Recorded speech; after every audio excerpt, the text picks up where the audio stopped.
Welcome. For those of you who don't know me, my name is Alan Kennedy, and I'm a former chartered accountant, having sold my accountancy practice a couple of years ago. And I'm just going to help small businesses help guide small businesses through the process of choosing an accountant. I visited my dentist the other day and said to him, "Do you know why I like you?" "No," he said. "Why?" I said, "You cause me very little pain, and clearly you care about my well-being." But I then said to him, "Does that make you a good dentist?" And he said, "No, probably not." I said, "Well, how do you tell a good dentist?" To which he replied, "Well, I could tell you by looking at another dentist's fillings, and then you get a pretty good feel for whether they're a good dentist." The trouble with that is there's just a limit to how much I can see of my fillings and or other people's fillings. And so it's very difficult for me to choose a good dentist. The same is true of people who choose accountants. Is very often they don't have enough information. So the purpose of this video is to help you guide you through some a difficult but important business choice. So here goes. Right. So what should you ask when you're in chatting to an accountant? Well, question number one is not to ask the accountant at all, to ask friends and family. You'll get a pretty good idea from other business people who've been around for a while as to who good accountants are and who they aren't. It's not a foolproof method because the friends and family might not understand the issues involved, or indeed you could ask other businesses. But if you knew friends and family who are accountants, one of the best ways of finding an accountant is ask another accountant, who do you rate as good locally for small businesses? So if you know another accountant, then ask them, and they should be able to point you in the right direction.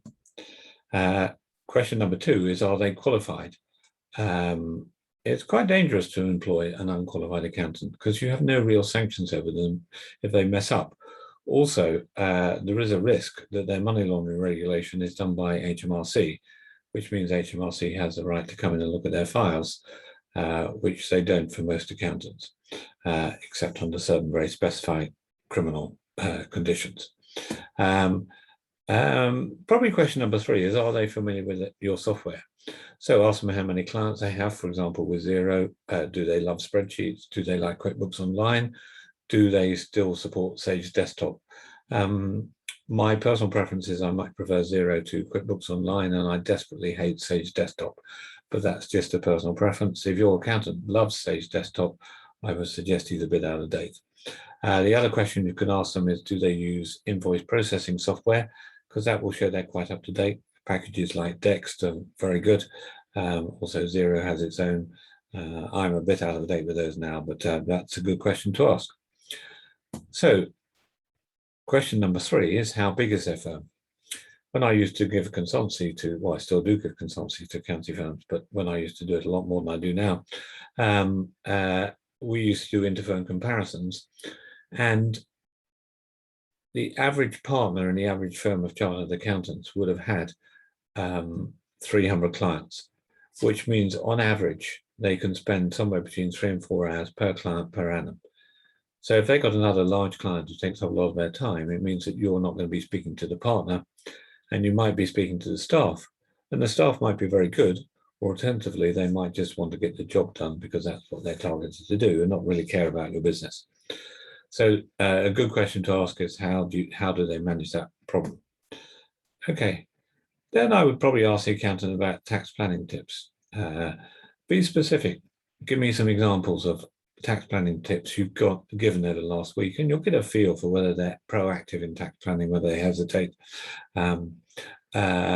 I would ask them about what their views are on incorporation. And before you do that, read up on an article on it so you can see the fors and against incorporation. Nowadays, it's a lot less clear-cut than it was, say, 4 or 5 years ago before they introduced the dividend tax. So it should be quite a complex discussion, and you'll get a feel from the accountants as to whether that's the case or not. Do they have experience of your industry? When it comes to incorporation, one good tax planning tip, which a lot of accountants miss, is if you're coming up to that registration threshold, you can start the clock re-ticking by incorporating very often. It's not quite as simple as that, but in general terms, you can. So if you're coming up to the VAT registration threshold, that might be a useful discussion to have. Do they have experience of your industry? Sometimes industries present specific problems. There may be tax deduction in the entertainment industry. If you're using overseas entertainers, there might be, if you're a solicitor, audit rules they have to comply with, or accountants report rules. And having experience is probably quite a good big plus. Do they network? If they sit there and hide in their offices, that's probably not a good sign. You want people who are used to being open-minded and dealing with other businesses and who are keen to expand. And then probably linked to the size of the firm, what do you do when the boss is off sick? Because if you're dealing with a sole one-man band practitioner and they go off sick and you need something done urgently, you've got a bit of a problem. So just ask them that question. And then lastly, I would say, does your accountant work for the revenue? A good question you can ask is, how much can I charge for my use of home or office? If they come up with the revenue scale rates, then you might want to avoid them, because I prefer based on actual expenditure. Sorry, that wasn't lastly. The last thing you probably ought to ask is how much. But actually, that's not as important to me as the other factors, because if your accountant messes up, he's very expensive. If he doesn't mess up and does the job properly, then he can save you a lot of money and be very cheap. But if two are providing roughly the same quality of service, then you obviously don't want to spend too much on one or the other. I would also say don't go too cheap, because if you cut them down to the bone, there is a risk they won't feel enthusiastic about doing your work. Okay, lovely. So that's me, Alan Kennedy. I do hope you find the right accountant for you. If not, do give me a ring, because I know lots of good accountants. Thank you.